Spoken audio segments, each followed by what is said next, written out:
Hello and welcome to Opt to Thrive, episode 21, The Power of Protein. Welcome to Opt to Thrive, your go-to podcast for women's wellness in midlife, designed to educate, support, and inspire you to live your very best life. And now your host, Dr. Karina Sims. So today, it's early Sunday morning, Australia Day, fabulous. I already had an episode planned for the next drop, but I decided I wanted to do this one because I haven't really dived into this topic yet. And so I really wanted to dive into it. It just seems like I'm seeing so much more protein now. Everything seems to have a protein version. So I really wanted to dive into it. And so this morning, I am heading off with the girls on my bike ride, do a swim, and then we're going to head off to the river for some celebrations for Australia Day. This year, we're going to take along with us two French couples that are backpacking through Australia and have stopped in at the farm to do some work for us, picking the figs, helping us with the figs. And we're going to take them down the river today and show them what Australia Day looks like for us Riverlanders. That's going to be fun. I think it's going to be a bit of a scorcher, so going to be a warm one. Really looking forward to it. So before I get on with my day, I want to get this podcast recorded. You're going to hear some birds in the background. They're like going a little bit mental. Not much I can do about that. I love the added sound effects. So yeah, as I said, today I want to take a deep dive into protein because, as I said, you will no doubt have noticed all of the options for protein popping up all around us. There's high protein bread, high protein yogurt, high protein pasta. The other day, I even found some high protein pizza crusts. I made up some pizza with those. It was fabulous. It seems that there's protein options everywhere we go. I also, the other day, was at a petrol station where they had an actual section just for high protein foods and drinks, which is awesome. Now, at the same time that all of this is happening around us, I think there's still some confusion out there about why protein is becoming such a thing. I still have patients telling me that they thought it was a bad thing to eat too much protein, and as they got older, they thought they were supposed to be eating less protein, which is actually the opposite of what is true for healthy people with healthy kidneys. So we're going to really get into that today. I'm going to explain it to you so you understand it, so you too can make protein a priority. I want to give you all the information I really think that you need to know when it comes to protein. Why it's so important, all the ways that it can help you, your health, your body composition, your longevity. We're going to talk about how much you should be consuming and how on earth you're going to get that much protein in your daily diet. Now, as I've alluded to, there really is a good reason protein has become so popular. And at its most basic level, I think the biggest reason has to do with our muscles. Our scientific knowledge and understanding of the role our muscles play in our health and longevity has really grown. It has become very clear how important our muscles are in lots of ways that maybe we hadn't appreciated so much before, and the role that they play in our health. They are like the unspoken hero, really. They're like the backup singers or the rest of the team behind the quarterback. The quiet achievers. I can go on, but I won't. So let's talk about what our muscles are quietly doing back there in the background. Well, one of the things they're doing is protecting us from metabolic diseases like obesity and diabetes. Nearly 80% of the glucose that we take in from what we eat is dealt with by our muscles. So you can imagine if we don't have enough muscle or we have unhealthy muscle that's not functioning at its best, the removal of that glucose from our bloodstream starts to back up. And too much glucose in the blood is toxic. It's also called diabetes. When that glucose starts to back up, it's first called insulin resistance. And then as it progresses, and becomes worse and worse. Eventually it'll pass a threshold, and then we call it diabetes. So improving the health of our muscles can not only reduce our risk of diabetes, but it can also lower our blood pressure and improve our cholesterol profile. And those three things just happen to be three of the major risk factors for heart disease and stroke. We've also been able to see in study after study that the more muscle a woman is able to maintain over her lifespan, and the healthier that muscle is, the less likely she is to get osteoporosis, so fragile bones. And look, you have heard me say this before, and if you're following me on social media, you will have seen me say it there too, and I'm going to say it again because I want these numbers ingrained in your brain. 1 in 3 of us women are going to have a simple fall. We're going to trip on a paver, our foot's going to catch the edge of the carpet, we're not going to see something, we're going to trip over. Just a simple fall. And that is going to result in a hip fracture. This is compared to less than 1 in 10 men.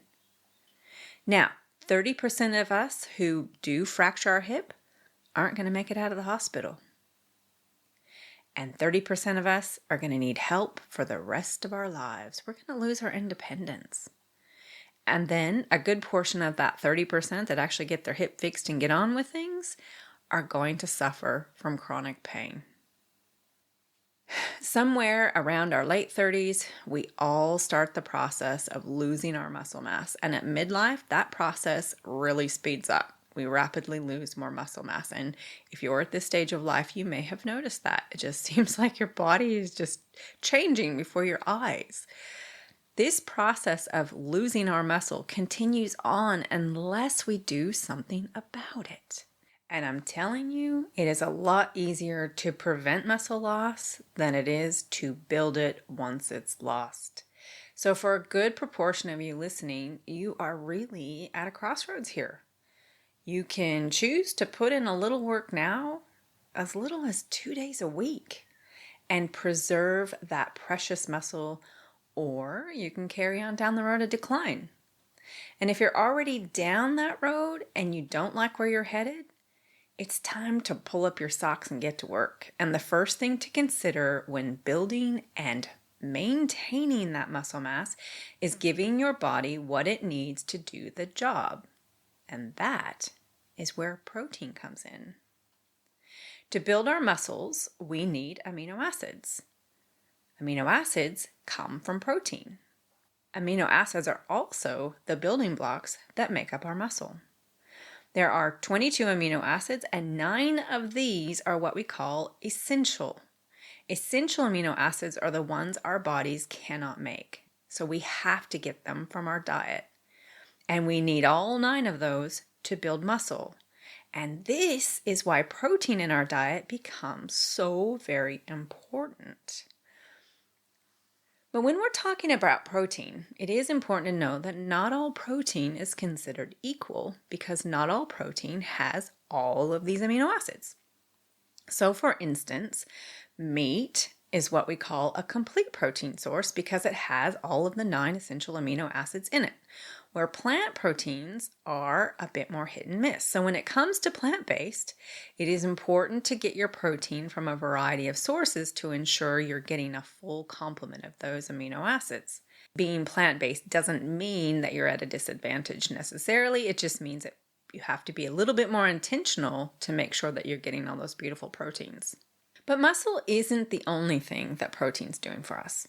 Lots of other things in our bodies are made from protein. Many of our hormones, the collagen in our skin, tendon, ligaments, and even our bones.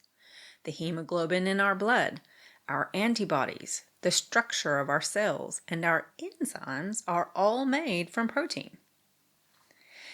There's always been a recommended daily amount of protein, but that number is now really being challenged. In fact, that number was always the number that represented the lowest amount of protein necessary to prevent a protein deficiency. Wait for it, in young, healthy adults. But what we now know is that as we age, we require more protein because our muscle cells are now what we call anabolically resistant. They just no longer respond the way they used to, so they need more of a protein hit. Now, there's a lot of debate around how much protein is enough protein. The recommended daily allowance is 0.8 grams per kilo. But looking at the literature, it doesn't appear that anyone really agrees with that anymore. The generally agreed range appears to be somewhere between 1.4 to 2 grams per kilo or 0.6 to 1 gram per pound of body weight. And most authorities would agree. In fact, I didn't see any that disagreed that as we age, we should really be sitting more towards the higher side of that range. Now, if you're also trying to lose body fat, so you're eating in a small caloric deficit, so if you got to this stage like me, and that was one of the things that really bothered you, and now you want to get rid of that body fat, then you really need to be sitting at the high end of that range. I emphasize a small deficit for when you're trying to lose body fat for a really important reason. When you really undereat calories, so you really grossly underdo your daily energy budget, you take in a lot less calories than what your body needs in a day. So that energy that your body needs will have to come from somewhere. And that somewhere will be from your fat and your muscle. It is very hard to lose weight and protect your muscle mass from being broken down at the same time. The very best way you can minimize that as much as possible is to go into a small calorie deficit and take in plenty of protein. I like to think of it as that protein telling your body, it's cool, we're good here, you can leave the muscle alone, take what you need, take all you need from the fat. When it comes to achieving body composition changes, so losing some fat from your body, protein is one of the very best allies you can have, not only for the mechanism that we just talked about, but also starting your day with a good 30 to 40 grams of protein is very likely to keep you satisfied right through until lunchtime. Another good whack at lunchtime can really help with that afternoon kind of slump that most people get, and also help keep you from being ravenous before you're ready to have your dinner. And then another good whack in your evening meal is very good at quieting down those late night snacking urges as well. Before I started really tracking my protein, I would have told you that I got plenty of protein because I have always really liked my place on the food chain. I would have it most days for breakfast, lunch, and dinner, but you know what? I still wasn't meeting the target, which was surprising. To get that much protein in your daily diet, you really do have to prioritize it, and you have to be paying attention and being very intentional.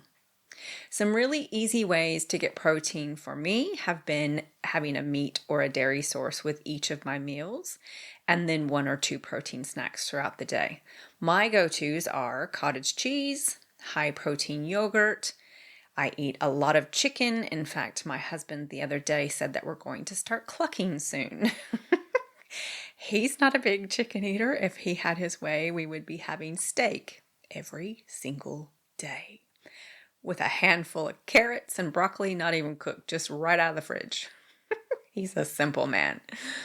Before I head to the gym, I also have a bit of protein.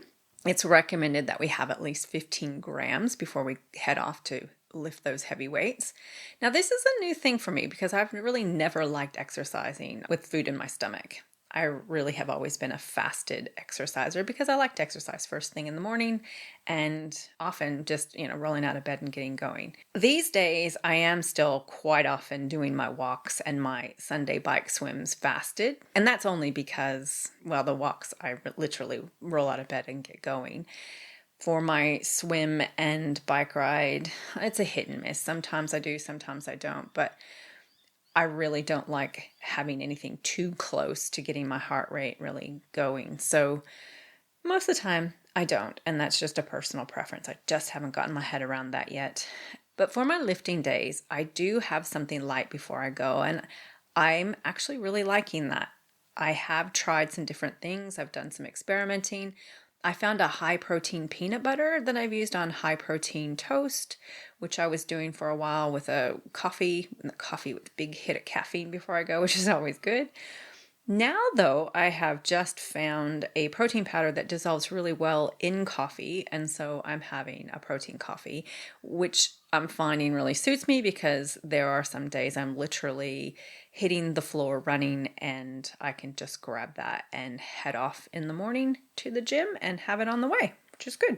When I was first really working at hitting my protein targets, I did find it a bit challenging, but it's now become pretty second nature, and it isn't too uncommon to actually go over my target for the day. Most of my protein is coming from a variety of whole food sources, which is definitely the gold standard. That's what we're aiming for. But there are days where this just isn't possible for different reasons. Life happens, right?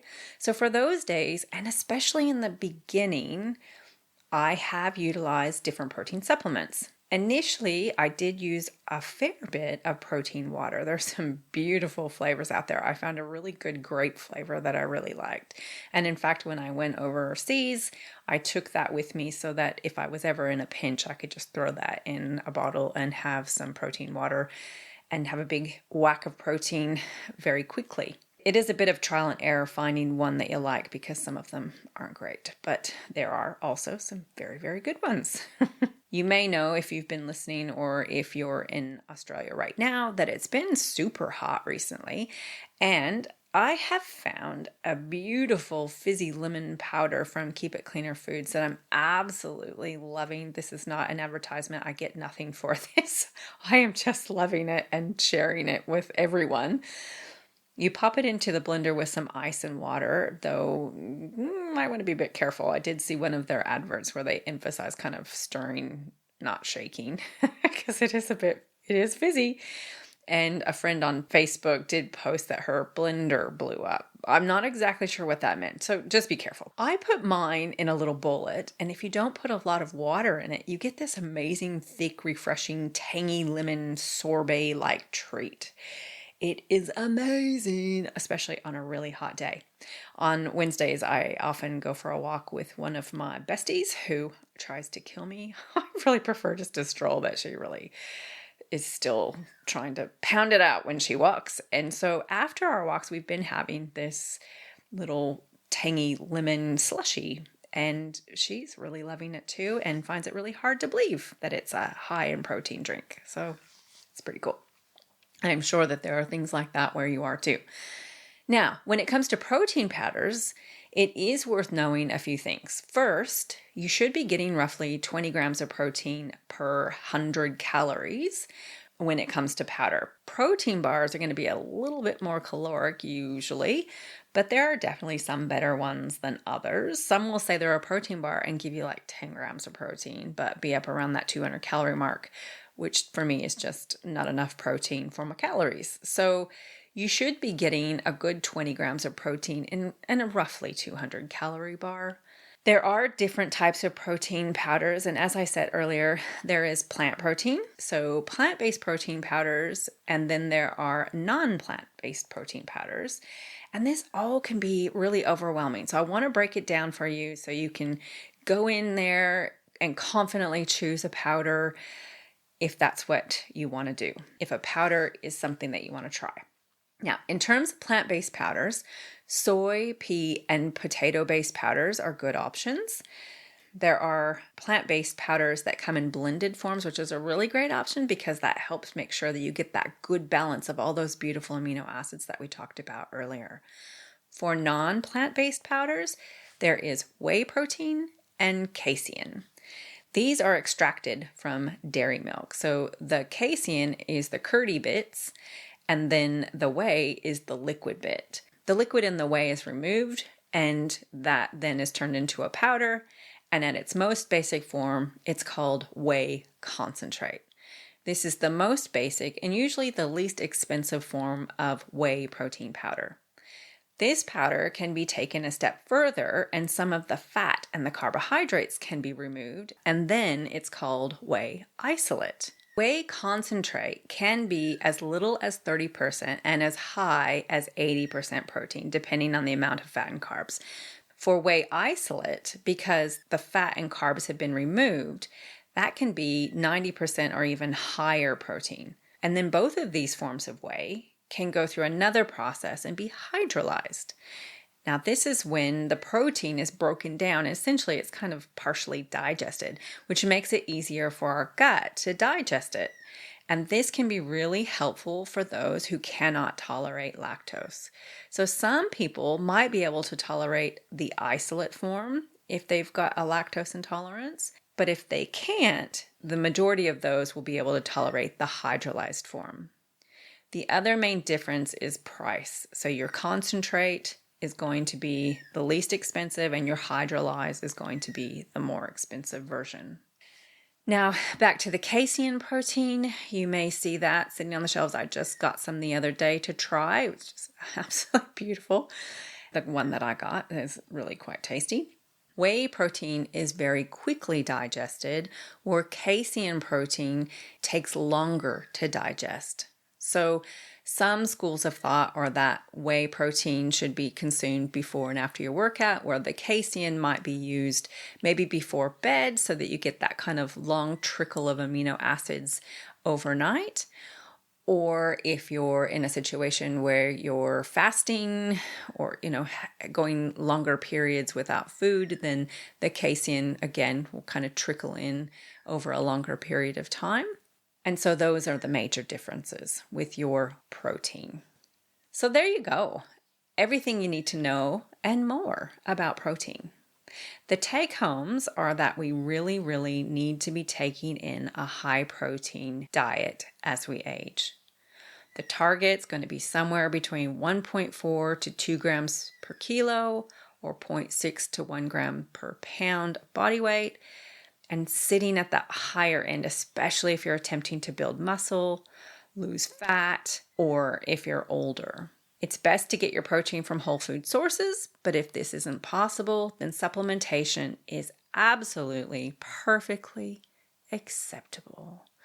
I hope that I have talked you into it. I hope that you can see the light and see the benefits. There are a few things that I wish that I had done differently before I had gotten to this midlife period. One of them was prioritizing my muscle mass.